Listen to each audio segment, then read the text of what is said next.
The DualSense Edge is out now. You can get it through PlayStation Direct and through other retailers. And it can all be yours for a cool $200.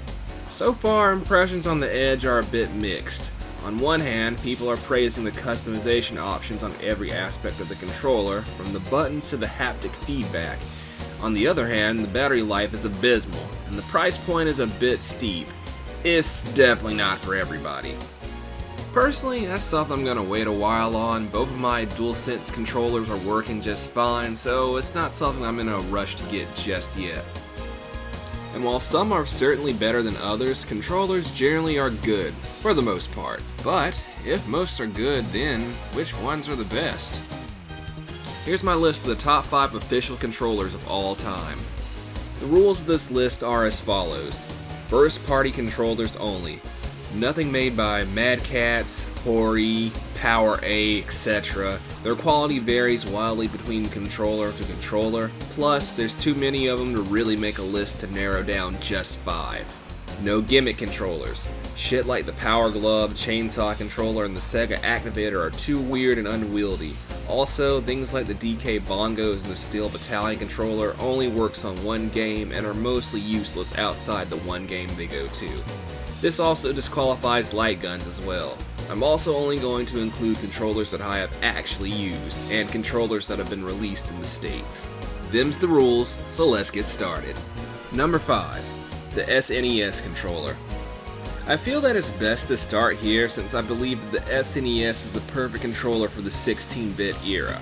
All the features from the NES are brought forward and improved. You have the D-pad from the previous era.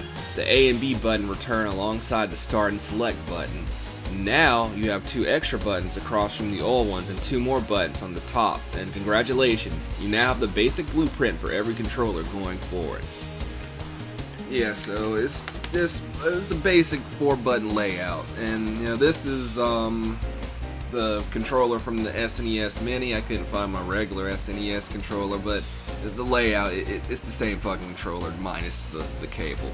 But anyway, yeah, you got your D-pad here, your start and select, got your 4 buttons, your A, B, your X, and your Y, and then you got your 2 shoulder buttons up top, L and R. And congratulations, it just fucking works, dude.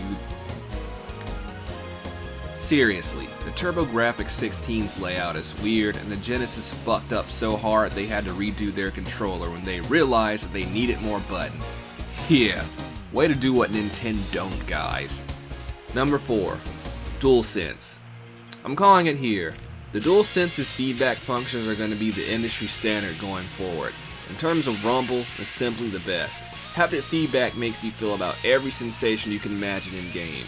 Your controller will feel different as you walk on different surfaces and experience changes in the environment. If that wasn't enough, the adaptive triggers have resistance on them depending on what action you're taking. Shooting a gun will feel different from launching an arrow as the triggers tighten to match the experience. However, there are some downsides that keep it from taking the top spot. It all depends on the game. Some games utilize the features better than others, but ultimately it just depends on the developer to make the most of it. At the end of the day, it's just fancy rumble, and you may even forget that it's there most of the time, but it's easily one of the best selling points of the console. Here's hoping the industry catches on. Number 3, Xbox Series S/X controller. These are the best controllers Microsoft ever made. The Duke was way too bulky. The controller S fixed the size issues but had weird button placement. Like, why the fuck would you put the pause and the select button on the left, and what's the deal with those black and white buttons? The 360 controller is probably the most fragile controller of that generation, was always a pain in the ass to pair. The Xbox One controller is great and would have gotten this spot if not for the fact that they fucked up by not having a 3.5mm jack port at the bottom of the controller. For some reason, Microsoft thought it was better to use an adapter. Now, this leaves us with the current controller, which fixed all the problems the older ones did. As I was writing this, I was debating on which one I would eventually go with. I mean, on one hand, the Xbox One controller, it's got a micro USB port to charge instead of the C port on the newer one. The model I have has got the 3.5mm port on the bottom, so at least that's not an issue. And of course the Xbox remote just comes standard with that. Other than like the addition of the button in the center, I think that's like a share button or something, I never fucking used it. And the D-pad being different, they're both basically the same. Which is good because both of them are backwards compatible with each other, so there's that. The only drawback is that it's pretty basic. There's nothing special or groundbreaking about it, but it doesn't have any glaring issues with it. It's the perfect standard controller. Works amazingly on PC too. Love that shit. Number 2, DualShock 2. Okay, so you're probably thinking, why DualShock 2, why not DualShock 1, 3, 4, and the other Sony controllers? Let me explain. The basic PlayStation controller is fine, but it's invalidated by the dual analog, which I didn't even know existed until this video was being made. The dual analog is a rumbleless version of DualShock 1, which makes it worse than the DualShock 1. DualShock 2 is just a better DualShock 1. It's lighter and it has more pressure sensitivity than the 1. Then they had to come and fuck it all up with the PlayStation 3's 6-axis. That thing was an ungodly abomination that shit the bed so hard that Sony killed the thing and replaced it with the DualShock 3. The thing, we almost got a boomerang. Anyway, a DualShock 3 is just a DualShock 2 with the same pairing issues as a 360 and worse feeling buttons. Also, the damn thing uses a mini B to charge. What's a mini B? It was the standard before micro USB, and it was already kinda outdated when Sony decided to use it. DualShock 4 is leaps and bounds better than both of them. Sony fixed what was wrong, but then they decided to screw around with it by adding the touchpad, one of the most pointless buttons ever invented. I had no idea what the hell this thing was when I first got my PS4. Still, it's probably my third favorite PlayStation controller. DualShock 2 solidified the practice of putting 2 analog sticks in your basic controller from here on out. Without it, who knows what dank shit we would be using today. Number 1. Wavebird.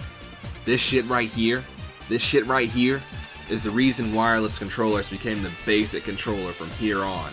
At least until they come up with some cyberpunk level VR. All the features we talked about with the other controllers on the list are here. The button layout, the triggers, the 2 analog stick, all that is included in your basic GameCube controller. Then, Nintendo took that and made it wireless. Now, there have been other wireless controllers before this one. The Genesis had some weird setup where it ended up using both your controller ports, but you don't have that issue with the Wavebird. Not only did it take up just one port, but it was very easy to pair. Just match the number on the wheel of the controller with the one on the receiver. Plug in the receiver and switch the controller on and boom, you're done. Plus, this thing has up to 100 hours battery life on a pair of AA batteries. To be fair, the Wavebird does not have rumble in it. Having that in there definitely would have affected its battery life considerably. Nintendo basically laid the groundwork for the modern wireless controller, and Sony and Microsoft have contributed in improving the design over time. But without the Wavebird killing it so hard, who knows how long the industry would have taken to fix what was once a wired controller world. Well, that's all I got. I feel that controllers have been pretty good for the most part. Well, the first party ones anyway. Things are better now for third party stuff, but back then, that shit was rough. I mean, look!